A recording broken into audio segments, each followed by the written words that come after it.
Todos por venir. Hoy es un día de múltiples actos, hasta parece que vamos a tener un papa nuevo. Así que todos recordaremos que el día que os di la chapa, por lo menos al salir nos enteramos que había un papa. ¿Quién era? Bien. Tomando la palabra de Carlos, yo cuando llegué a Jaén, después de aprobar las oposiciones, eh, la persona de referencia que yo tenía por la relación que había tenido con ella era Carmen Guerrero, así que como ella estaba aquí trabajando, un poco el museo fue mi sitio de anclaje, ¿no? Y el primer año, los primeros meses, yo la verdad que llegué y no tenía una idea en la cabeza de quedarme en Jaén, ¿no? Pero al entrar en el taller de tipografía, y ver las máquinas, los chivaletes, los comodines. Después empezar a enterarme de la historia que había tenido, como bien dice Carlos, la escuela, que la escuela mandó impresores para toda España. La prensa del movimiento, la época de los 40, los 60, los impresores, muchos de los impresores salían de aquí de Jaén. Poco a poco me fui, además que el primer director Luis Cárdenas y el que al año lo sustituyó Leonardo Fontecha era el linotipista, mi jefe de departamento Miguel Guerrero era el maquinista entonces era como estar como pez en el agua, ¿no?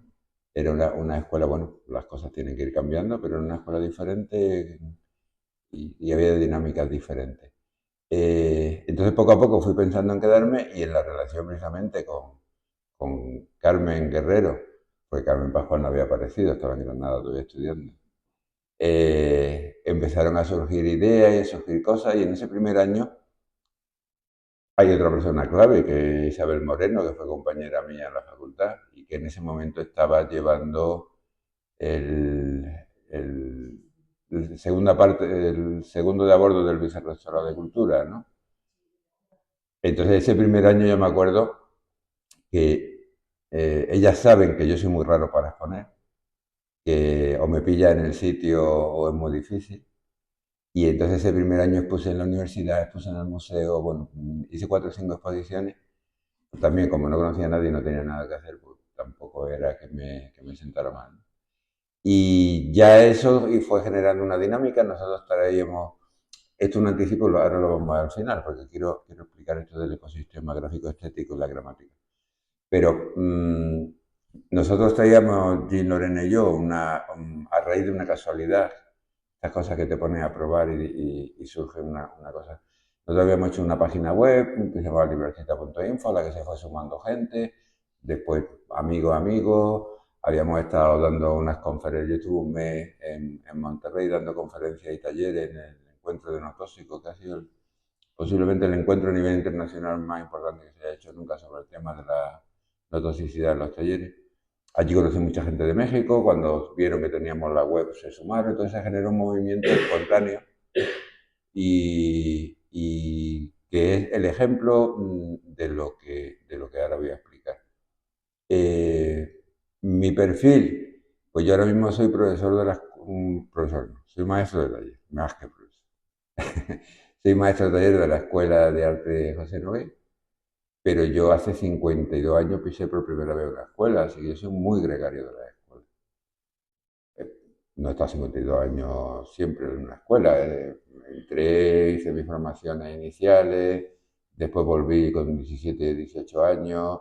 En la escuela de Córdoba fui hasta modelo, me ganaba la vida de modelo en la escuela, después ya fui a Bellas Artes, después siempre he querido tener relación con la escuela. Volví a la escuela por una casualidad, me llamaron por un problema que había en Cádiz con el museo litográfico y ya después me he ido sin pretenderlo quedando, ¿no? Ya hubo un momento cuando la crisis del 2008 que iba a volver a abrir un taller, me asustó un poco, vi la edad que tenía y dije, bueno, lo mejor ya es que me quedé en una escuela y no... Entonces decidí sacar la oposición y me quedé. Explico esto porque viene a cuento de lo que voy a decir ahora. Pero el Antonio Damián que está en una escuela no es el mismo Antonio Damián que trabaja en el mundo de la edición. Por eso cuando Carlos me preguntó cómo me definía, yo digo, no, yo aquí no vengo a hablar con Antonio Damián Escuela, que es un Antonio Damián diferente a Antonio Damián, editor y artista que se mueve en los circuitos que ahora veréis, ¿no? Porque Cuando alguien dice el taller de Antonio Damián, además que no es verdad porque es una asociación, pero puede tener un taller con más gente y tal. No, no es el taller de Antonio Damián, es Antonio Damián del taller. El taller es el ente que agrupa a la gente que está en él y es, en su estructura que ahora veremos estratificada, es un ente con sensibilidad, que es lo que intentamos demostrar en nuestra investigación. Jordi Claramonte y yo, con Carmen Pascual, que como está haciendo la tesis, le hemos dado hasta que acabe la tesis unos meses de excedencia. Y ahora con las becas es el afinar la idea ya y ir reflexionando en un colectivo que entre los becados que son 6 7 al final, los tutores que somos 8 más colaboradores que están entrando, vamos a ser en torno a 20 personas. 20 personas trabajando 3 meses a tope son mucha gente. Y sí podemos hacer muchas cosas y aquí hay varios. Además son 20 personas, de las cuales, pues bueno, tenemos aquí representantes de Costa Rica, tenemos Siria, de Irak, hay una internacionalización y pronto vamos también a interactuar con colectivos de México, de Argentina y de Colombia. Hoy está Isabel Moreno en Pereira, que fue una de las universidades que organizó 5 sedes y que estuvieron aquí en la escuela. Hay fotos que lo demuestran. ¿Bien? Bueno, pues vamos a empezar con la teoría. Voy a ir lo más rápido posible. Esto es parte de una presentación de 120 diapositivas. Cogió 25, ¿vale? Y después fotos de lo que hicimos en el museo. Bien. Hay dos términos que aparecen en la diapositiva, que es el ecosistema gráfico estético y la gramática del aguisamiento. Yo odio los términos ocurrentes, pero es que no había otra forma de definir lo que estamos hablando, porque no existían unos términos eh, que describan de las cosas que hablamos. ¿A qué le llamamos el ecosistema gráfico estético? Pues a la forma en que un taller que se dedica al arte gráfico, a la edición de arte, y ahora os explicaré cómo entiendo yo esa diferencia, a la edición de arte, al arte gráfico y al arte impreso. Es lo mismo, pero no igual, porque tocan cosas diferentes, hay un núcleo que lo tocan los tres, pero bueno, son formas, este tipo de definiciones son más bien para los coleccionistas que para nosotros. Nosotros trabajamos y trabajamos. Pero al coleccionista hay que decirle, o a los historiadores hay que decirle que es lo que se ha hecho, ¿no? Y para que lo puedan clasificar o coleccionar, en el fondo es lo mismo, ¿no? Entonces, como nosotros no partimos de la idea, o yo no parto de la idea, y en esas conversaciones, en esa investigación que estamos desarrollando, de que cuando se juntan 5 personas en un taller con maquinaria, espacio y todo eso, no se componga un ente, pues le hemos decidido decir el ecosistema gráfico estético. Ahora entraremos en él. Y la gramática del aguisamiento, también vamos a entrar pronto, es la forma en que nosotros podemos, mediante el ejemplo de una proposición, de analizar qué cosas pasan en el taller. Bien, Jordi define la sensibilidad, el arte y la cultura, los tres parámetros de la relación que se establece entre nosotros y el arte. Bueno, la sensibilidad también con la naturaleza, con muchas más cosas, pero la sensibilidad es como la manera específica que un sistema es afectado. No dice una persona, dice un sistema. Bien, y ahora veremos que es un sistema complejo. Y os digo, complejidad no es lo mismo que algo complejo, no es lo mismo que algo complicado. Complejo es una teoría filosófica que viene de la teoría de la complejidad, de Bruno Latour, de demás gente, que dice, bueno, ahora lo comentamos, vamos a definir arte etimológicamente como techné o ars, se define como la manera específica en que nosotros afectamos al mundo. ¿Vale? Si nos pusiésemos rigurosos, sería que un sistema complejo afecta al mundo. Implica un saber hacer técnico y cuidadoso, que de ahí viene el término técnico. Y la cultura como el sitio donde esa sensibilidad y ese arte se encuentran. ¿De acuerdo? O sea, ese paisaje, ese espacio donde la sensibilidad y el arte se relaciona uno con otro. A partir de ahí, ¿Por qué decimos que el taller es como un ecosistema gráfico-estético que se relaciona? Porque es una entidad compleja y autoorganizada, eh, porque es dinámico y adaptativo, porque es análogo al funcionamiento de un ecosistema natural y porque es el lugar del aguisamiento. El taller, más allá del lugar físico donde se hacen las cosas. Nosotros pensamos un taller, pues está lleno de máquinas, de gente, allí hacen grabados, allí dan clases. Nosotros partimos de la idea de que sí, todo eso se hace, pero eso que va un poquito más allá. El taller es un sistema complejo, una entidad compleja y autoorganizada, un sistema complejo. Eso significa que está compuesto por muchos elementos, de los que hablaremos ahora, que son los estratos, que son diferentes artistas, herramientas, ideas, el mismo espacio. Bien, voy a hacer una pequeña anticipación de lo que serían los estratos. Jordi habla de 4, yo hablo de más, porque creo que es más claro. Jordi dice que está el estrato del inorgánico, que es indiferente a los demás. Ya, pues lo que está es el sitio en sí, con la luz que entra, con las tintas, con las máquinas, toda esa parte tiene que estar previa. Sobre eso aparece lo orgánico, que sería las personillas que vamos allí a trabajar, que vamos físicamente, necesitamos una silla, necesitamos una mesa, necesitamos las cosas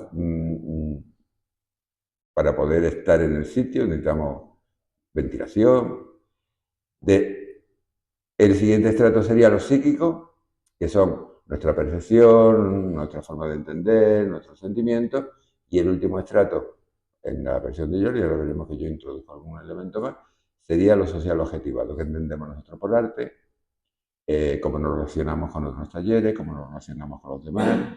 Bien, entonces, estratificando un taller, encontrándonos esos 4 estratos, podemos llegar a entenderlo mucho mejor. Pero una cosa que sí que tenéis que tener en cuenta es que no son estratos de forma como un contrachapado, que se superpone uno encima de otro, sino que son más bien estratos como un yacimiento arqueológico. Las cosas del estrato inferior van apareciendo arriba y se van relacionando de esa manera, ¿no? Entonces sabéis que en los yacimientos arqueológicos, pues de repente tú vas profundizando y te encuentras algo romano. Dice, pero si esto es de la época de los árabes, sí, pero es como un árabe que cogió una piedra romana y hizo algo con ella. Pues entonces esa forma de estratificar es de lo que hablamos en el taller. Dice que interactúan de forma no siempre predecible. A ver, esto es un concepto importante que desarrollaré todo el tiempo, que es los comportamientos emergentes. Un comportamiento emergente es un comportamiento inesperado. De repente, y esto, como aquí hay ahora mismo mucha gente en la escuela, lo voy a explicar con cuestiones de la escuela. Comportamiento emergente es cuando 2 más 2 no son 4. 2 más 2 pueden ser muchas más cosas que 4. Entonces, como un sistema que se autoorganiza, que no tiene una dirección central en los sistemas complejos, no estoy hablando de la escuela está muy bien organizada. Como es autoorganizado, como no existe un eje de dirección de cualquier factor, imaginaros, de repente aparece una persona que trae con un contacto o una idea nueva y esa persona entra en contacto con grabadores que están en el taller o con artistas que están en el taller y es capaz de darle una idea de una nueva forma de pensar cómo utilizar una máquina o un nuevo concepto sobre el arte y eso lleva a que se vean unas páginas web y eso. Entonces de repente, hola, que viene un amigo, lo voy a saludar, se convierte en abrir una puerta, en abrir una nueva vía de investigación. Otro ejemplo que ha pasado hace poco. Estamos trabajando con la cal, con elementos para hacer escultura y de repente aparece eso en una imagen de un grabado. Bien, son comportamientos totalmente inesperados que emergen. Emergente no significa que la ambulancia, ¿no? Sino que aparecen de forma inesperada. Y de estas interacciones surge espontáneamente el orden y la forma de funcionar el taller sin necesidad de un control centralizado y autorrealizado. Bien, eso ya lo comentaba antes. Los talleres, normalmente los que están vivos, los que mejor funcionan son los talleres en los que se produce una interacción entre todo el mundo. Yo los talleres que he conocido, donde sí había un jefe y una gente que trabajaba con el jefe y mucho orden, muchas líneas de producción y todo eso, normalmente, pues sí, a lo mejor producían mucho, pero no eran talleres que generaran creación, ¿verdad? Que generaban reproducción, generaban unas prácticas eficientes, bien, pero no han sido o no son recordados por las novedades que han aportado. Esa es la gran diferencia. ¿Sí? Son talleres que a lo mejor siguen funcionando porque tienen la contabilidad bien hecha y todo eso, pero no se recuerdan nunca porque hayan hecho grandes descubrimientos o porque han generado nuevos modos de hacer o nuevas maneras, ¿no? Está en constante cambio y evolución y ajustándose a las circunstancias internas y externas. Esa flexibilidad que se llama resiliencia, la capacidad de adaptarte a las situaciones, sean malas, sean buenas. Después veremos al final cómo y eso lo recordará bien Carmen, cómo desde el 2010, ¿no? 2010, 2011 a 2017, que no había un duro, aquí con Palea hacíamos exposiciones. Y hay una muestra de cosas que hicimos y de, como no había, o sea, teníamos en la cabeza, ¿qué teníamos? Pues teníamos la posibilidad de que como no había dinero para traer exposiciones, las podíamos hacer nosotros. Como no teníamos dinero para recursos, pues nos teníamos que buscar la vida. Y yo monté una exposición, dos, aquí, os acordáis que después la replicaron en Valencia y ya tenían dinero. Pero les gustó tanto que la replicaron con palés de un almacén. Ahora os enseñaré la foto. Bueno, ¿cómo son esas dependencias que se crean dentro del taller y entre los estratos del taller? Bien, y ahora después incorporaré un nuevo elemento que hasta ahora era importante, como eran las redes, pero ahora ha aparecido el rey melón, que es la inteligencia artificial. Bien, pues donde hay esa interdependencia se establecen a partir de dos dinámicas. La autopoiesis, ahora veremos más adelante de dónde viene esto, que viene de la biología, de biólogos chilenos, que significa que los talleres se autoproducen con sus políticas de clausura operacional, y es que para mantener la identidad hay veces que ponen barreras para autoproducirse interiormente, y la simpoiesis es que los talleres se relacionan unos con otros y co-crean. Lo que yo hago aquí, eso lo he abierto mucho en las redes, porque antes pasaba en las ciudades. Antes, por ejemplo, tú había dos o tres talleres en una ciudad, como se llevaran bien, pues se intercambiaban información. Si se llevaban mal, pues se copiaban uno a otro y competían. Bien, entonces, de las dos maneras se ayudaban a progresar y a transmitirse información y creación de uno a otro, ¿no?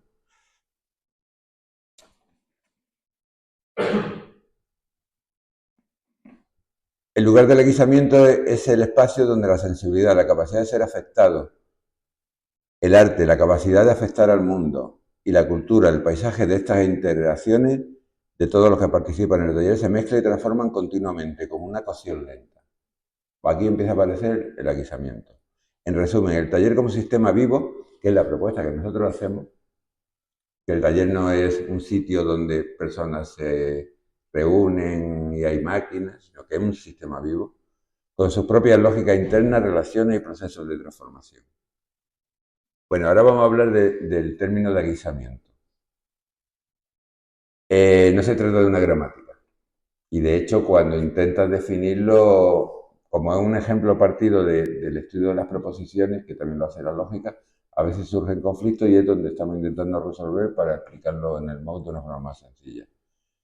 No es una gramática en el sentido lingüístico estricto, sino un marco analítico que utiliza estas categorías para diseccionar los diferentes aspectos del sistema del taller. En una de las videoconferencias con Jordi me hizo una propuesta que yo la vi clarísima. Y es que me dijo, bueno, vamos a considerar el taller como los sustantivos. Los sustantivos en el sentido ontológico es lo que hay. El taller está ahí, existe. Tú lo puedes analizar de una manera o de otra, pero sigue estando ahí. Representa los componentes esenciales o ingredientes del taller. El taller mismo, o sea, la puerta, la máquina, los artistas, las técnicas que usamos, las obras que hacemos, el espacio, la comunidad que nos rodea, si nosotros estamos en un barrio, las necesidades humanas, todo lo quiero aclarar. La comunidad. La comunidad no es solamente el entorno. Entra, entra.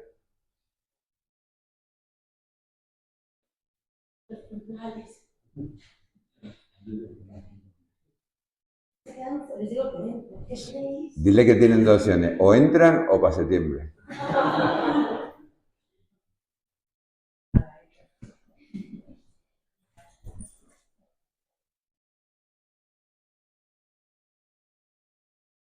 Bien, cuando hablamos de comunidad, porque nosotros en las becas, uno de los aspectos, a mí me ha interesado siempre, pero el Instituto el Centro de Investigación Arte y Entornos de la Politécnica de Valencia, uno de sus parámetros de investigación es cómo se relaciona el arte con su entorno. Y de hecho, los dos doctorandos que vienen a la beca están realizando sus doctorados sobre esos temas, ¿no? De una manera y de otra. Pero yendo un poco más allá y poniendo el ejemplo del taller de Jaén Edita, vosotros pensáis que el taller Jaén Edita está en Jaén, pero el taller Jaén Edita está muy cerca de la universidad. Perdón, muy cerca de la escuela. Y en la escuela también estoy yo y hay gente que trabajamos. Con lo cual nos influye continuamente. Aunque nosotros nos quisiéramos aislar, no podríamos. Cosas que nosotros hacemos influyen en la escuela, cosas de la escuela no influyen en nosotros.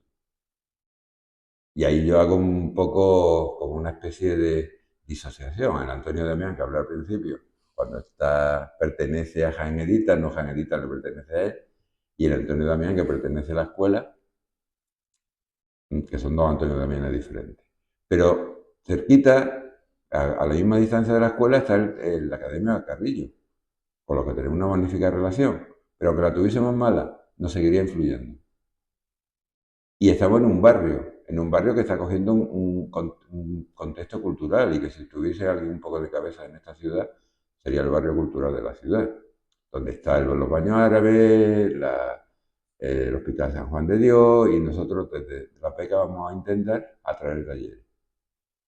Para eso se han creado, para que la gente monte sus talleres, los monte cercanos o nosotros sirvamos como asociación como una especie de acogimiento, los tengamos un tiempo trabajando con nosotros y después ya puedan independizarse o quedarse allí con nosotros. ¿Bien? Estamos hablando de la comunidad. Pero también está el museo. Yo estoy hablando ahora por metros. Que exista un museo en Jaén y que ahora ese museo, ya después de tanto tiempo que lo queríamos, tenga una colección de gráficas, a nosotros no influye mucho. Pero nosotros también influimos al museo y a la colección de gráficas del museo. Podemos influirnos más o menos, eso ya es una cuestión de las circunstancias que se estén produciendo. Y después que exista una universidad que tiene un máster de investigación en arte que se relaciona con nosotros, entonces vais viendo cómo ese círculo de la comunidad hace que el taller no sea una cápsula aislada que funciona por sí mismo. Y si ahora ya metemos Internet, las redes, la inteligencia artificial, toda esa historia que ahora iremos viendo, el taller no puede ser una estructura rígida, porque nunca estaría adaptado a nada. Tiene que estar en continua flexibilidad, adaptándose a las modificaciones y a los cambios que se produzcan y a cómo otro ente actúe. No es lo mismo, lo que yo comentaba antes un poco en broma, pero en serio, que haya una crisis económica, un museo no tenga recursos y nosotros podamos actuar haciendo cosas, a que de repente haya dinero, porque a mí cuando dicen, no, cuando dinero, digo, cuando dinero, vamos a ver, pues ya no nos dejan ni entrar. ¿Entendéis lo que quiero decir, no? O sea, que toda situación produce un efecto, y eso es la no linealidad y los comportamientos emergentes. Porque no es lógico, es decir, si un espacio como un museo, como cualquier otro, no tiene recursos, cuando ya todo va mal. No, pues a lo mejor es que todo va bien. O puede ir todo diferente. siempre que tengas la capacidad de flexibilidad. Eh, estamos hablando de sustantivos. En esa gramática que Jordi me propone, estamos hablando del sustantivo como lo que hay. Los adjetivos serían, dentro de la lógica modal de la escuela de Megara que toma Jordi, Jordi dice, bueno, vamos a ver, ese taller, ¿es necesario? ¿Es contingente? ¿Es posible? ¿Es imposible? ¿Es efectivo o inefectivo? Son esas 6 preguntas de la lógica modal, ¿vale? Para saber ese taller, ¿qué sentido tiene? En el caso de, ahora lo iremos viendo más adelante, de si es necesario, la pregunta es lógica. ¿Tiene sentido su existencia? La parte contingente sería preguntar, ¿y si no existiera no pasaría nada? Sería contingente, ¿vale? ¿Es posible? ¿Existe una dinámica de acción, una forma de hacer que lo hacen viable? Voy a utilizar un sinónimo. ¿O es imposible? No tiene sentido que lo que están haciendo eh, tenga una relación, ¿vale? Como lo vemos más adelante, voy a pasar a diapositiva. No se trata de una gramática en el sentido lingüístico estricto, sino de un marco analítico que utiliza estas categorías para diseccionar los diferentes aspectos del taller. Los verbos. ¿Qué hace un taller? Un taller edita. Un taller forma. Un taller graba. Todos esos verbos son los verbos de la parte esta disposicional que hemos dicho, ¿no? De lo posible, ¿no? Y también hay otro término que lo llevo en avance, que son los adverbios, que indican cómo se realizan las acciones definiendo el modo operativo, la atmósfera y el contexto relacional. Se ejemplifica con los modos poéticos de actuar épicamente, que esto sería un nosotros, ahora lo veremos más despacio, cómicamente, un nosotros en yo, líricamente un yo y trágicamente un yo en nosotros. ¿Vale? Voy a explicar un ejemplo que vais a entender todo. Imaginaros, saco el ejemplo de la escuela de arte por lo que he dicho antes, porque los que estamos aquí mayoritariamente somos de la escuela. Imaginaros que estamos en una escuela de arte en la que todos compartimos los mismos códigos, la forma de comportarnos y los mismos repertorios. Nos podemos pelear, nos podemos matar entre nosotros, pero en el fondo compartimos lo mismo. Todos pensamos en que la escuela debe ser de determinada manera, que la forma de enseñar o lo que sea, ¿vale? Entonces, de repente existe entre dos personas o entre un grupo o lo que sea, un enfrentamiento, pero con códigos comunes sabemos que nos tenemos que comportar de una manera y que nuestra idea de la escuela es una en concreto que compartimos entre todos. Pero eso puede derivar y exista un nosotros en yo. No, perdón, un nosotros en yo. O sea, yo de repente, imaginaros, yo de repente me empiezo a poner en duda muchas cosas. Estoy poniendo como ejemplo, ¿eh? Y empieza un poco en el modo cómico, a cuestionar el Pepito Grillo. Esto, ¿por qué es así? Pues esto debería ser de otra manera. Pues ya no estoy yo de acuerdo en esta forma de comportarse. ¿Vale? Empieza con una dinámica de esa, un poco ir, como dicen, a mi aire. De ahí se podía pasar a que yo de repente me aislara ya y dije, o sea, pues esto no merece la pena. Vivo en el yo. Me desconecto de la escuela y yo voy a mi bola y no quiero saber nada, ni no hago las programaciones, no hago lo que sea, pero que a mí, que conmigo que no cuente. Y el último, que sería el yo en nosotros, sería cuando la escuela me dijese, ¿tú dónde vas? Aquí no se puede romper el orden, aquí hemos establecido un nuevo orden. Y en ese nuevo orden tienes que o reintegrarte o irte. ¿Vale? Lo dicho, que no estoy hablando de nuestra escuela, estoy hablando de una forma que todos conocemos o que puede pasar. Eso puede pasar en un taller y un taller puede pasar. Imaginaros un taller que comparte con el museo, con todo, con la gente de la ciudad, unos códigos, una forma de comportarse en el mundo del arte, en la comunidad, que son comunes, que son aceptados, que son compartidos y que lo hacen necesario. O el taller empieza a cuestionar el mercado del arte, la forma de grabar, la forma de distribuir la obra, pero de una forma crítica, pero sigue trabajando en ese mercado. O el taller se aísla, o el taller es anulado, es como ahora se dice cancelado, ¿no? Un taller que ya no puede cuestionarnos, o te integras con nosotros o te cancelamos, ¿vale? Dentro del taller también pueden darse esas situaciones. ¿Qué más cosas hay en esta gramática? Pues lo que estamos desarrollando serían las preposiciones, que serían los puntos de partida, y el contexto. ¿Desde dónde, con qué, contra qué, en qué marco? Esas preposiciones van asociadas a los verbos que estamos hablando. Y los determinantes que serían, ¿es un taller o es el taller? ¿Es desconocido, desconocido? ¿Es este o aquel proceso el que utiliza? ¿Vale? Son pequeñas cosas que parecen, por ejemplo, dentro del taller, o como artista o como diseñadores, ¿es un diseñador o es una diseñadora? No es lo mismo ser un diseñador que una diseñadora. No es lo mismo ser un ilustrador que una ilustradora, porque no tienen la misma oportunidad. Aunque por mucho que digamos, no tienen la misma oportunidad. Bien, el tema de los verbos en la cuestión en la que nosotros hablamos, ¿lo estáis entendiendo?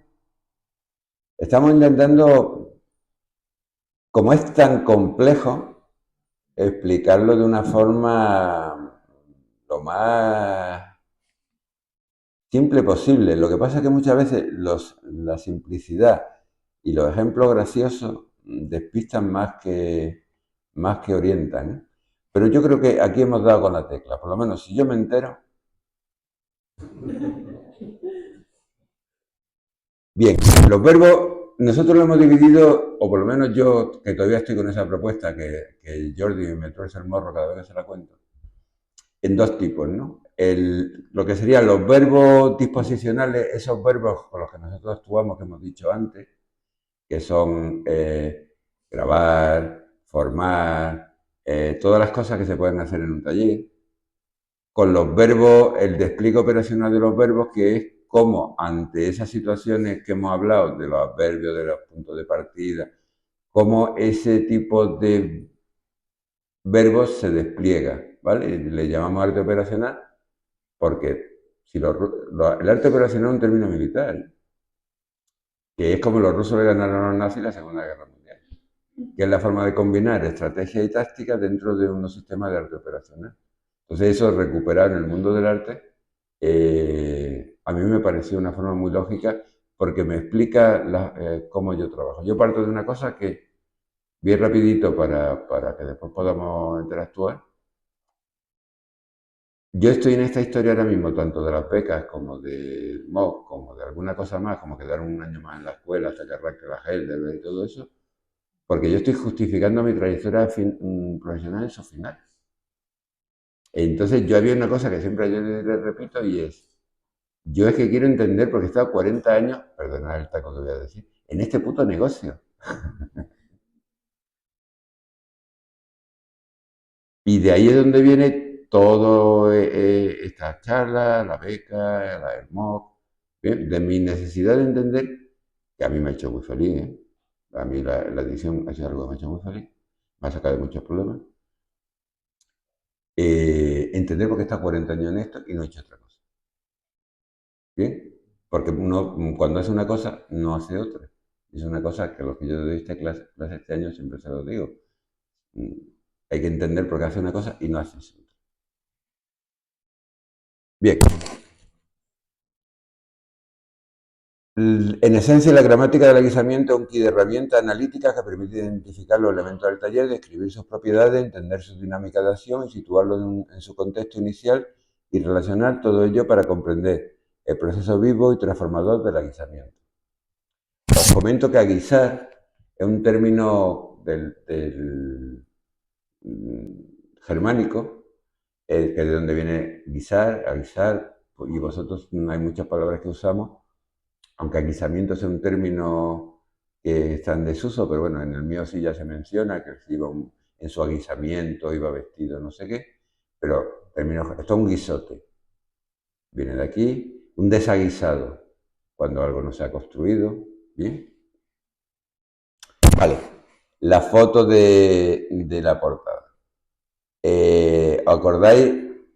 Los de por la tarde no, pero, o sea, los que están en primero y segundo no, pero los compañeros sí, de esta exposición que organicé con Antonio Gómez, que se llamó Misión de Todo es perpetuar esta parodia. Y es una exposición que ahora retomaremos con varias cosas que ya os enseñaremos, porque el final de la exposición, voy a hacer un spoiler, pero bueno, lo voy a hacer por haber venido. Cuando tapamos los speeches que habíamos puesto en la pared, los tacos que habíamos puesto en la pared, metimos unos poemas, ¿no? Entonces, a partir de ahí todo está grabado en vídeo y ahora vamos a elaborar unos vídeos de reflexión sobre la segunda parte de esa exposición que ahora desarrollamos. Pero quiero recuperar el término parodia, que ahora lo entraremos, por la introducción a la ética de Nicolai Hartmann, que es lo que a mí me lleva a hacer esta mirada atenta y eulabélica de la edición y quererla compartir con vosotros, me da un poco pesado. Dice Nicolai Hartmann, pensaba que esto lo dice hace 99 años.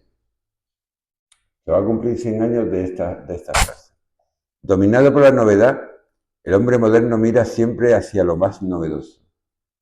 Olvidado lo reciente antes de comprenderlo, viviendo de sensación en sensación.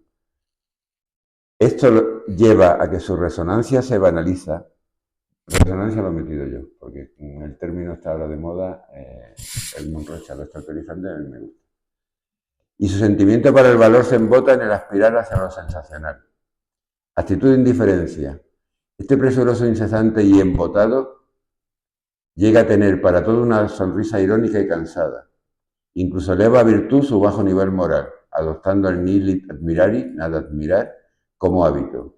Una incapacidad para la admiración, el asombro, el entusiasmo o la veneración. Es una actitud que ahora mismo es de absoluta normalidad. Tenemos la mirada Instagramer.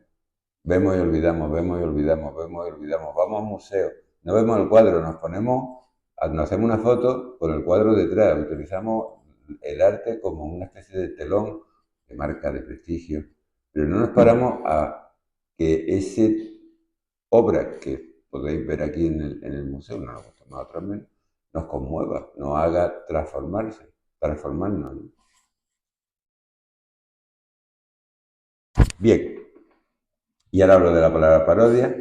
Esto es un programa que nos vino a grabar, aquí no han venido a grabar de televisión española y no nos han venido a grabar de la televisión de Jaén, pero de la dosis de Gustavo y que venía a grabar. Ya hemos hecho, aquí en el museo hicimos uno, lo de Vilodón, que te pasaré el programa. Y esta fue una cosa de bajo presión, que ahí está Antonio Gómez, Antonio Alcaraz y Jesús Ovejero, que de la aventura del saber y de los programas imprescindibles. Bien, lo pongo esto por esa parte de que los talleres, por ejemplo, los talleres que yo conocí en los 70 eran un caos, estaban súper desordenados, iba a verte yo alguna foto no mía, sino de otros talleres. Y ahora los talleres, como la gente tiene Instagram, está que no hay que los toque. Tanto hay para fotitos. O sea, eso es una de las cosas que la red ha hecho cambiar los talleres.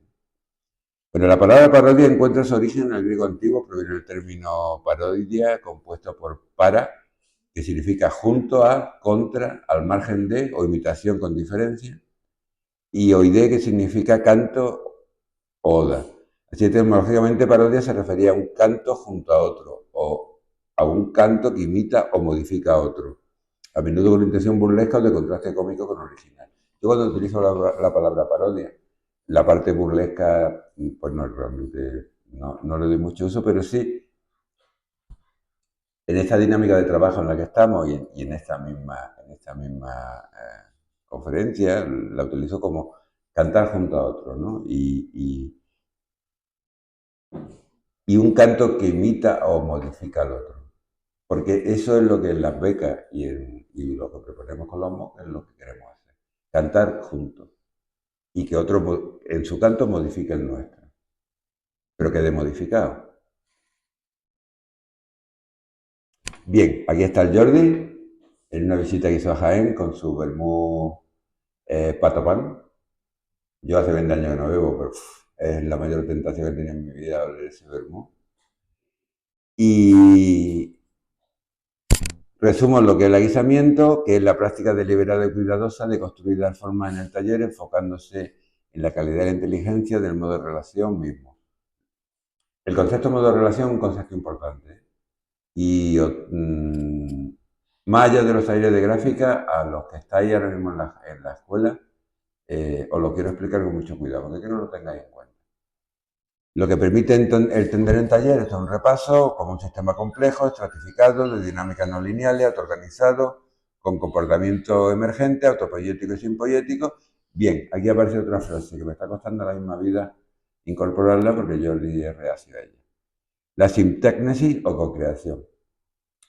Porque yo estoy creando con mi alumno, que ahora estamos trabajando sobre el tema de la inteligencia artificial, ¿no? ¿Es verdad o mentira? Bien, en el momento en el que yo estoy con ellos y hay una mediación de redes sociales, vale, no marca mucho, pero bien, ya hay una co-creación pequeña. Pero aparece la inteligencia artificial con sus mecanismos en los cuales yo puedo elaborar unidades, ellos pueden responderme, no sé qué. Y hay un elemento tecnológico de algo que se llama tecnogénesis. Ya no hay una modificación tan pequeña, ya empieza a haber grandes modificaciones. Porque ¿sabéis cómo he hecho yo mi currículum para que me lo pidió Carlos y no lo encontraba? Cogí en Gemini y metí Antonio Damián Grabador. ¿Qué hizo? Y lo que salió le mandé.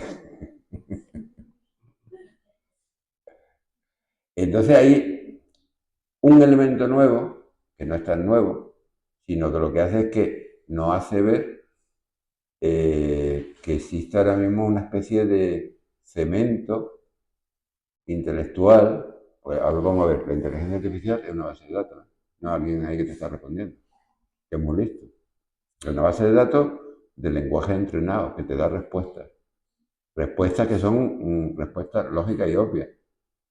En el trabajo que estamos haciendo nosotros nos hemos dado cuenta que cuando tú conoces la verdad de un tema y le haces las preguntas, te dice obviedades de un alumno listillo. O sea, que tampoco, ¿sabes? Que tampoco, que a veces que te deja como diciendo, ah, pues eso no lo he pensado yo. En un podcast que estamos preparando con Rafael Alarcón, profesor de aquí de la universidad, creo que es jefe de departamento de... Le digo, te voy a hacer una entrevista sobre unas poetas, con los que he hecho Contreras. Y dice, bueno, pues mándame las preguntas. Y digo, verás tú. Y le metí por el Gemini la biografía de ella, cosas de su eso. Elabórame 20 preguntas complicadas de estas poetas. Y cuando se las envié sin decirle nada de que era con inteligencia artificial, se quedó pilladísimo. Y me dice, dame un mes que me prepare la respuesta, que es que no. O sea que realmente las preguntas tenían sentido. El problema es que las respuestas que después dan no tienen tanto sentido. Bueno, avanzamos porque eso es a lo que yo llamo sintecnesis. Y lo intento definir este término que está todavía ahí en pañales, ¿no? Que es cómo nos relacionamos y además aparecen elementos tecnológicos. Y más elementos tecnológicos que van a aparecer. Y en un taller de grabado esos elementos tecnológicos son importantes. Porque vosotros que visteis mi exposición de Gaza, sabéis que eso es fotopolímero. Que son imágenes hechas con una cámara. Que hago una imagen. Que esa imagen después la paso a una plancha y la estampo. Y eso me hace trabajar de una forma nueva, pero me hace, por ejemplo, poder colaborar con Sadi, que es un experto en temas de la cal, Entonces, todo se reordena, todo se transforma, incluyendo los procesos creadores. Bien, vamos a explicar lo que es autopoiesis y simpoiesis. La autopoiesis, Maturana y Varela, los dos biólogos chilenos, que son sistemas que se producen y mantienen a sí mismos, definiendo sus propios límites y componentes con un sistema de clausura operacional. El taller como autopoiético genera su cultura, artistas y técnicas. ¿Vale? Es la forma en que el taller se autoproduce. Pero con un elemento de clausura operacional. De vez en cuando para mantener su identidad. No se disuelve en otros talleres. ¿De acuerdo? Eso es lo que la escuela muchas veces decimos, ¡ay, qué original eres! La originalidad es una cosa que según la tomemos. Siempre me habéis decir en clase que no hay nada más vulgar que el afán de originalidad. La originalidad es cuando surge tu identidad y tu identidad es diferente a los demás. Si tú te disuelves en la identidad de los demás, eres invisible. Como creador eres invisible. Como persona, pues eres masa. Masa crítica a ser posible, pero masa. Simpóiesis. Esto viene de la escuela norteamericana y dice énfasis en la creación colectiva, un hacer con, un making with, ¿no? O sea, el hacer no se establece desde sí mismo, sino con. Realmente los dos elementos siempre se dan conjuntos. Los componentes se producen y definen mutuamente a través de interacciones, son sistemas abiertos entrelazados con sus contextos. Y en el taller como ecosistema gráfico estético, la topóyesis, identidad y automantenimiento del taller se logra en gran medida a través de los procesos simpoyéticos, que es lo que os quiero comentar. O sea, dentro del taller sí se comparte, cada uno mantiene su identidad, pero se comparte, y el taller en sí comparte con otros talleres. Pero después se establece lo que te les decía, ¿cómo era lo de Deleuze? Bueno, lo rizomático, y es que yo comparto con otro de otro taller, hay un producto, un tutorial de una técnica, de un tórculo que vemos todo y todo lo compartimos, o sea que todo eso es mucho más complicado, pero como nosotros estamos intentando describir lo complejo y no lo complicado, pues nos vamos a tener a las bases de la teoría de lo complejo. Y el taller como ecosistema, la autoorganización refleja dinámicas de co-creación simpoyética. La co-creación simpoyética es lo que acabo de explicar, que lo estamos definiendo como sintequinesis, ¿no? Que es cuando la tecnología interviene y modifica de verdad comportamientos creadores y comportamientos vitales y de muchos niveles, ¿no? Bien, el estratificado que hablé al principio, ¿qué hora es? ¿Eh? Pues voy a acelerar para enseñar la fotilla del final de la boda, ¿no?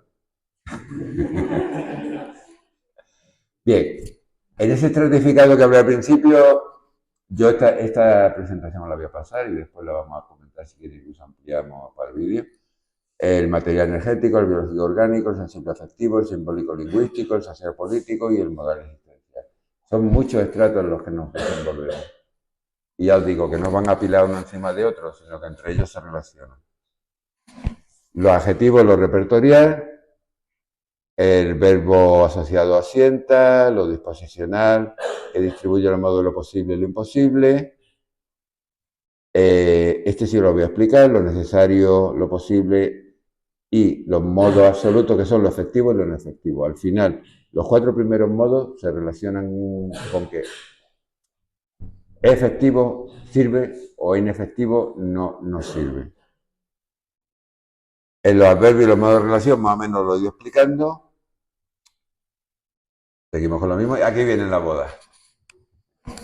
Son las 8, ya aparecieron los novios.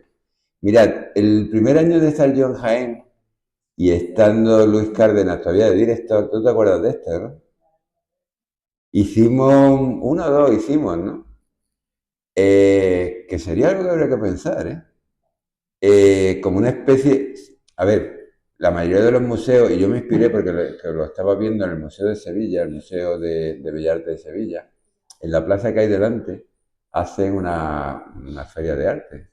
Y entonces, pues todos los artistas de la ciudad, algunos viven de ella, van y ponen sus mesas, sus cuadros, sus cosas. Y ella dice, bueno, ¿y por qué no lo hacemos? Y salió bastante bien, ¿verdad, Carmen? Pues, lo que pasa es que después ya, pues no sé. Bien. Y esto, Carlos, conseguimos meter una jaula, y yo no sé ni cómo lo. Bueno, porque sé por qué lo hicimos. Porque Edu y yo teníamos 12 años menos. Ahora mismo, vamos a meter la jaula que yo te diga. Metimos una jaula e hicimos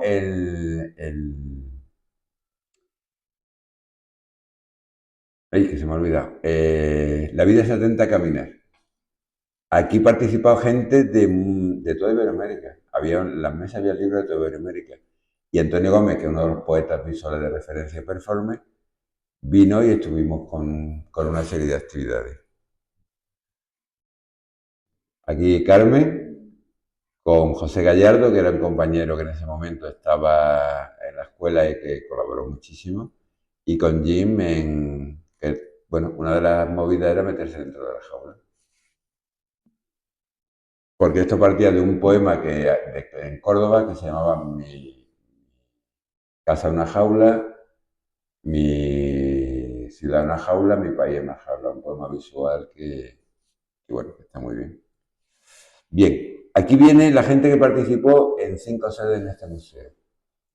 Había, desde Jaén coordinábamos, en Valencia había un grupo, pero bueno, se vinieron a Jaén, en Buenos Aires había otro grupo, en Lauderhill en Florida había otro, y en Pereira, Colombia había otro, y México, como es tan grande y había tanta gente, pues dijeron, bueno, nosotros nos organizamos en tres.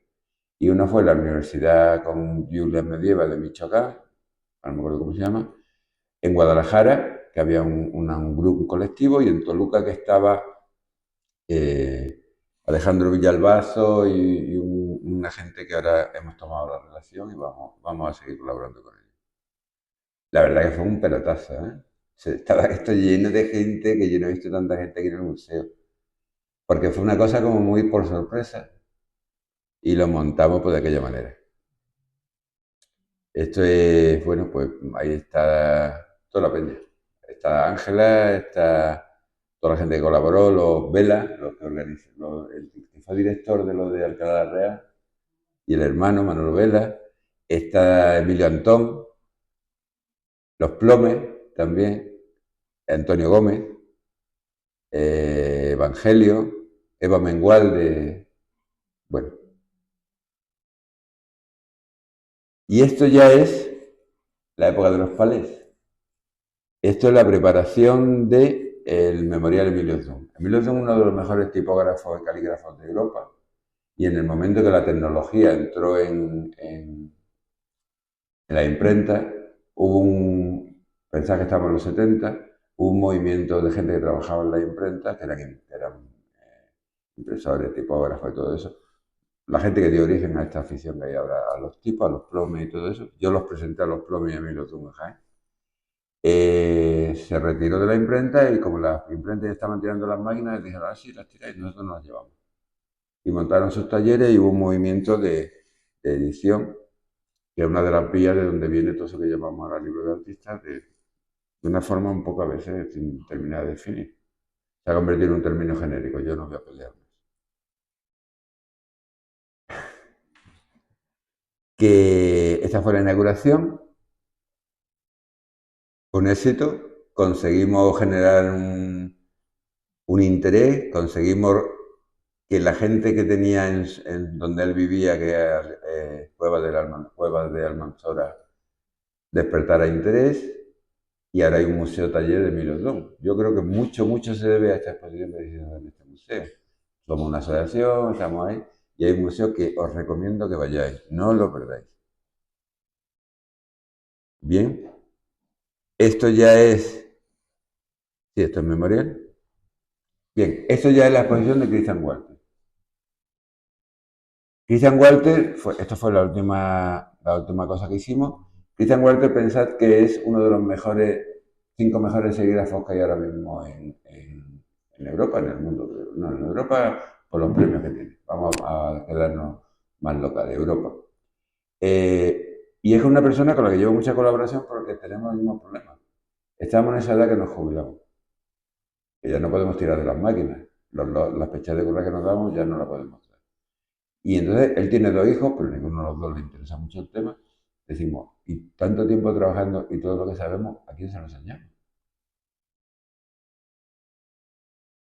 Es que en la última conversación le dije, Cristian, es que yo la mitad de las cosas que sabía ya no me acuerdo. Y él me comentaba un poco lo mismo, que dice, tío, a mí me pasa igual. Entonces, él se jubila, él ha mantenido el taller abierto, yo me incorporé en la escuela, por eso podía tener más cintura para hacerlo primero. Él se jubila después del verano y la idea es el que él también haga unas becas allí en Granada y mantengamos ese nivel de oficio y de esa beca, que intercambiemos, que haya gente más joven que coja Que no se peguen los palos que nos dimos nosotros, era otra época, ¿eh? Los locales eran más baratos, no había internet, pero ahora posiblemente ahora sea más complicado, posiblemente ahora no sea más fácil, sino más complicado. También las generaciones actuales tienen menos capacidad de sacrificio, quieren las cosas ya, las quieren inmediatamente, fáciles y sin problemas. Y esos tiempos duros que hay que pasar al principio, pues no parece que sea capaz de hacerlo, pero bueno. La exposición también estuvo muy bonita, fue una exposición muy buena. Después ya la llevó a Granada, la estuvo en Gran Capitán, ¿no? Creo que sí. Hicimos un montón y con esas pantallacas, lo mismo os digo, yo esas pantallas creo que los dos no seríamos capaces de hacerlo. Serigrafiamos unas paredes. Hicimos una movida que a él le hacía gracia y a mí también. Estaba serigrafiando unos cristales, entonces esto le llama serigrafía expandida. Y entonces esos paneles que hay ahora de separación, había unos que había que pintar y llegamos y los serigrafiamos y después ya al mes así los pintamos. Pero nos pasamos un ratillo ahí con la gente serigrafiando en pared. Y bueno, si queda alguien todavía, sí, en la mitad de la sala, ya es un éxito. Y muchas gracias por haber resistido la chapa. Espero que os hayáis enterado de algo. Si habéis venido al final, no, porque tenéis que haber visto los que comenzado.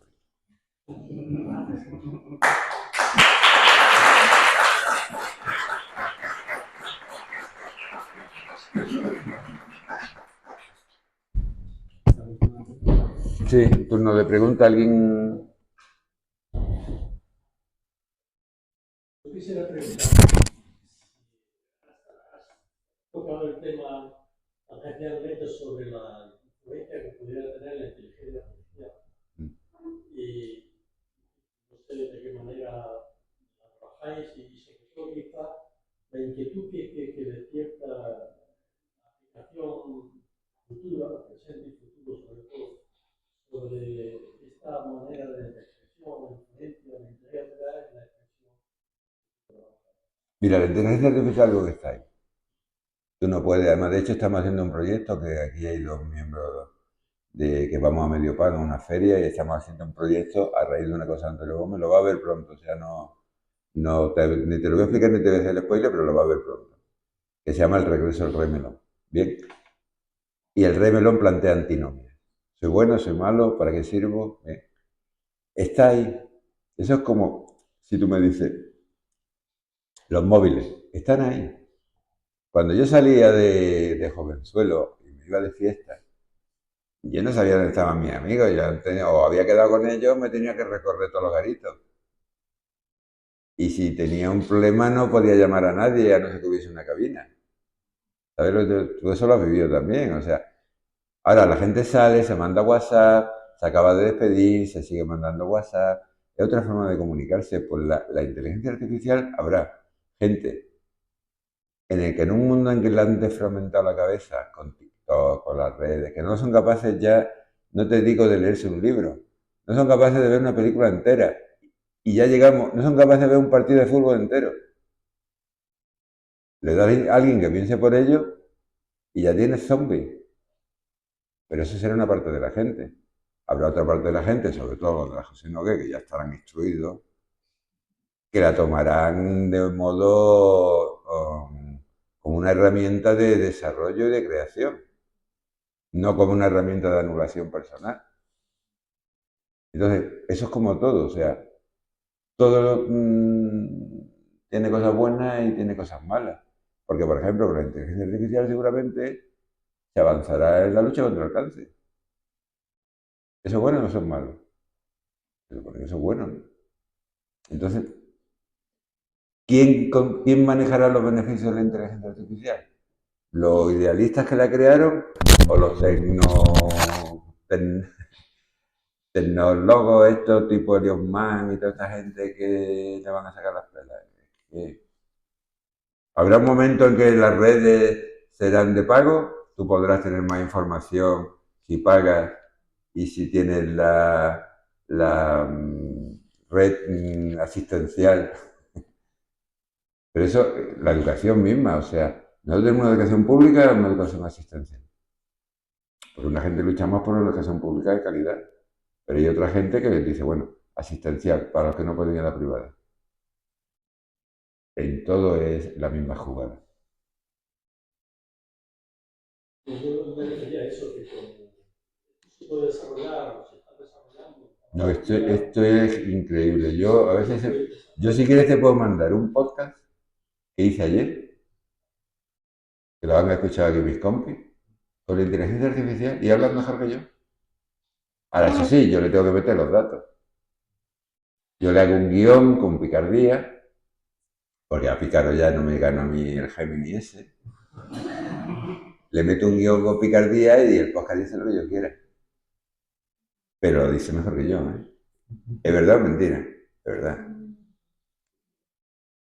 Una pregunta más. Me gusta mucho tu tema de una cosa muy chula, ¿no? Que el tener la posibilidad de traer proyectos positivos, ¿no? Como demostración, ¿no? De lo que llevan a analizar muchas veces las relaciones que se establecen en los talleres, ¿no? Que al final eso es la demostración tangible, ¿no? De todos esos conceptos. Yo creo que es muy curioso.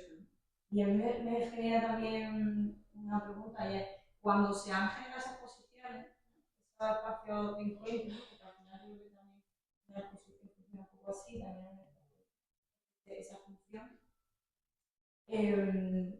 ¿Cómo, ¿Cómo se reflejaba, ¿no? Todo este tema de sobre los talleres, sobre la obra, ¿Te ¿no? refieres a las cosas que hicimos? Sí. A ver, eso es que era una. La respuesta que daba ante la inteligencia artificial, tú piensas que era un poco el principio de las redes en cuanto a la capacidad de interconectar gente, ¿no? Eh, Era muy precario, en el sentido de las conexiones eran más lentas, todos los programas eran más lentos, era el comienzo del Facebook, el Instagram no existía, había redes que ya ni me acuerdo, como MySpace me parece que era, ¿no? 20. Bien, y había un entusiasmo y una ilusión. Y de repente la gente, de verse en sociedad con el pie en el cuello de las instituciones de sociedad, poderse relacionar con gente que estaba en otros países y que podía intercambiar obras y moverse, pues fue un momento de entusiasmo. Entonces, un entusiasmo colectivo. Y una forma que a lo que he explicado, y de ahí vienen muchas de cuando yo veo esto, yo veo la lógica, de autoorganizarnos. No existía alguien. Yo proponía cosas, se formaban redes, se formaban grupos. La Red NIN funcionó de maravilla. Pues tú piensas que la Red NIN había 10.000 personas apuntadas. Y había departamentos, la Universidad de Valencia tenía su departamento entero ahí metida de dibujo. Entonces, y además lo bueno era que nos relacionábamos en un nivel de igualdad. Da igual, tú eras catedrático de la universidad o que tuvieras un taller en La Pampa, como había una chica que... Y todo el mundo teníamos, o sea, se establecían ese tipo de cosas de las que yo hablo aquí. Después en Jaén, ¿cómo llega eso? Por lo que comenté antes. Jaén durante 4 años era considerada como uno de los centros de la edición y Carmen, ¿verdad? O sea, todo el mundo quería venir, a la escuela querían venir y se cogían el avión desde México o desde Colombia. Y lo único que nosotros le ofrecíamos era, porque Isabel podía, Isabel Moreno, alojamiento. Y después la escuela, que Leonardo éramos generosos, lo invitaba a comer un día o dos. Y era el entusiasmo por ir a los sitios y hacer las cosas y salían bien. O salían bien. Una vez salían bien mejor y otra vez salían bien. Pero normalmente no salían mal. Y sobre todo eran muy divertidas. Pero que muchas veces, pero que también tiene mucho más junto a la movilidad. Claro, es que ahí es donde se establece eso que yo hablo aquí. Yo eso que hablo aquí, hasta que no me encuentro la teoría de Jordi, como yo te lo he comentado, no lo entendía. No entendía por qué había pasado aquello, estaba como perplejo. O porque habían pasado muchas de las cosas que en mi vida han ido pasando. Entonces, cuando yo encuentro la lógica moderna, ¿te acuerdas? Y empiezo a hablar con Jordi.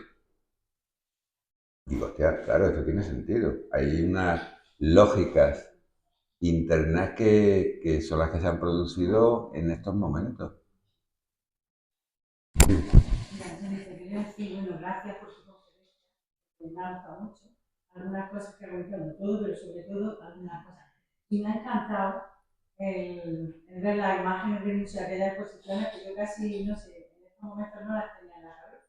Y recuerdo, bueno, allí en la jaula, en esa foto de la jaula que yo fui espectacular, recuerdo que mi alumnado de la universidad, vamos, verdaderamente alucinó. Se quedaba a cuadro. Con Antonio Gómez, con el tema de las revistas, fue una visión, Jaén se hizo grande, de un mundo pequeño, es decir, por lo menos todo el estudiantado de historia del arte que pasó por aquí, pues, bueno, alucinaba, ¿no? Un poco de que ese tipo de cuestiones se pudieran dar. Yo por ahí aquello fue, desde luego, interesantísimo. Y en el ámbito de la ciudad, la feria de arte, que aquello fue una feria de arte, y el problema de otro año era el problema de que el museo no podía vender obras. Era un tema ya más legal, ¿no? Y la feria fue también fantástica. Muchísima gente, a los otros años se intentó hacer, y luego por otro lado también es decir, educar en la práctica de comprar arte, de comprar arte al artista, y cada artista tenía su mesita y vendía fundamentalmente, claro, que era de arte gráfico, la feria, ¿no? O también había alguna pintura, pero fundamentalmente arte gráfico, ¿no? Entonces, creo que sí que, y eso de alguna forma provocado por un centro fundamental de la edición de arte y en el arte gráfico del taller, y por eso digo que me ha gustado mucho la idea esa del taller, porque quizás el taller es lo más novedoso todavía, en líneas generales puede estar quedando en aquellos talleres de los años de los 60, de los 70, de los 80, como lugares de comunicación, ¿no? De comunicación, de aprendizaje y de difusión de la creación artística. Pero eso creo que es pequeño, plantearlo solo así, con esas definiciones, que es pequeño a lo que es verdaderamente todas las funciones, toda la actividad, todo lo que significa el espacio de taller, tal como tú lo has planteado. Tú piensas, por ejemplo, Málaga, el taller Paco Vilar. Eso era un sitio de comunicación que ha mantenido la llama en Málaga muchos años. Hay muchos talleres, el taller de Realejo, aquí en Jaén. Taller San Andrés de Jaén, bueno. Son talleres que han mantenido viva una relación. Entonces, yo pienso que vamos por buen camino. A esto le queda mucho, a esto le queda definir ciertas cosas que están ahí como... Hay mucha parte, por ejemplo, no hablo de las necesidades humanas, los satisfactores, las necesidades, todo eso, que ellos sí la controlan, ¿no? Pero que en una hora no puedo, tengo que abreviar. Pero lo que quiero decir es que, bueno, pues la primera vez que lo pongo en público, creo que lo habéis entendido, no he visto cara así como lo decimos. Creo que lo habéis cogido. Y como el MOOC es gratuito, en septiembre os podéis apuntar. Si queréis que lo certifique, es de lo que. Si queréis lo certifique, solo son 40 euros y un crédito. Y eso sí, todo es gratuito. Va a estar en la página de Jaenelita/MOOC. Hay material, esta presentación y todo, lo podéis descargar, lo podéis hacer lo que queráis. Después, si queréis certificación, lo cual en algunos casos no es mala idea, pues tenéis que apuntar a los NES y creo que son 40, 30 euros, 40 lo que cobran por una movida de esto. Y ya está. ¿Alguna cosa más? ¿Alguna otra duda? Bueno, Antonio, muchísimas gracias. Ha sido una charla interesantísima y muy motivadora. Y sobre todo nos ha abierto mucho la mente hacia ese mundo de los talleres de artistas y hacia, bueno, las cosas que se han hecho en el pasado aquí en el museo, que, bueno, que tenemos que hablar. Tenemos que hablar, a ver si retomamos por lo menos esa línea de trabajo que creo que puede ser muy interesante. Yo te digo, yo pienso, te comento, a ver, antes hablamos de las nuevas tecnologías y hablamos de las redes. Y en aquel momento, ¿te acuerdas, Carmen? Trabajaba mucho Isabel y nosotros con ella con los periféricos. ¿Te acuerdas? Era como el concepto en el que trabajábamos. Y si en aquel momento los periféricos ya eran nodos de comunicación, la inteligencia artificial, el desarrollo de las redes, la velocidad de las redes, todo ese tipo de cosas, hace que cualquier lugar es el centro. Da igual donde esté, cualquier sitio es el centro. Porque no existe ya una pirámide, sino que es todo horizontal y todo comunicado como una especie de sistema nervioso, ¿no? Entonces, en cualquier sitio que surja un colectivo, un grupo que actúa, se convierte en el centro. Yo, por ejemplo, en la escuela, con Ángela, yo le digo que ser una escuela pequeña tiene más ventajas que desventajas. Porque somos pocos y somos capaces de ponernos de acuerdo rápidamente y actuar. Una escuela grande tiene más lentitud en el movimiento. El problema de la escuela pequeña es cómo nos peleemos. Pues si nos peleamos es peor, es un desastre. Porque somos pocos y gastamos mucha energía en matarnos. Pero si estamos de acuerdo como estamos, que la dinámica es buena, ¿eh? Somos capaces de lo que sea. Y de hecho se demostró en el 2014, ¿tú te acuerdas? O sea, nosotros teníamos la escuela también burrada. En la Feria 5 sedes, las actividades se desarrollaban en la escuela. Y ya te mandaré la foto, porque era taller en la escuela y aquí la exposición. Hicimos un programa de radio, que no ha podido venir hoy Trini. Programa de radio, 4 sesiones, bueno, fue súper divertido, pero fue como un modelo para desarrollar más adelante. Bueno, pues ya está. Venga, vamos a fumar. Todas las conferencias.